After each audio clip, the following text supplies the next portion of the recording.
It's been 3 years since the FDA approved the world's first self-contained artificial heart.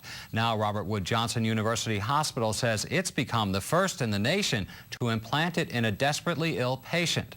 NJN News health and medical correspondent Sarah Lee Kessler reports he's still hospitalized, but doing well.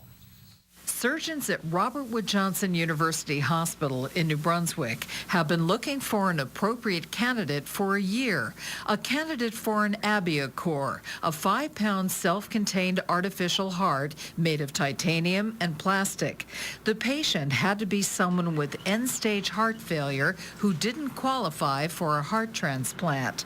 Someone like this unidentified 76-year-old New Jersey man who on June 15th became the nation's first post-clinical trial artificial heart recipient. The surgery, which took 10 hours, was challenging because the patient had undergone heart bypass and aneurysm repairs.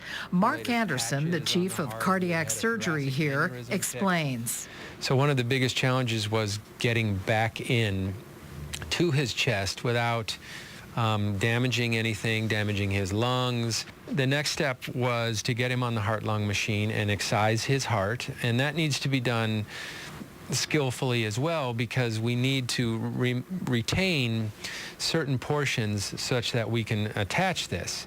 The artificial heart goes in the chest cavity.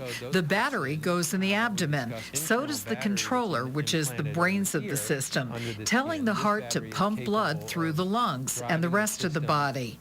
Dr. Anderson says a patient's frame has to be big enough to accommodate all this.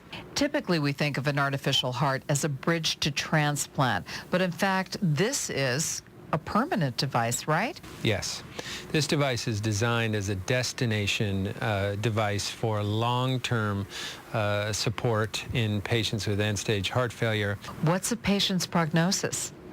This patient's prognosis is very good. He probably would have only lived a couple more months with obviously a very poor quality of life. And now?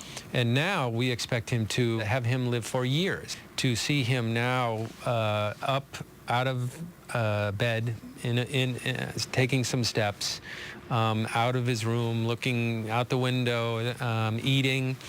So he's doing really well. The procedure, which costs $250,000, is covered by insurance.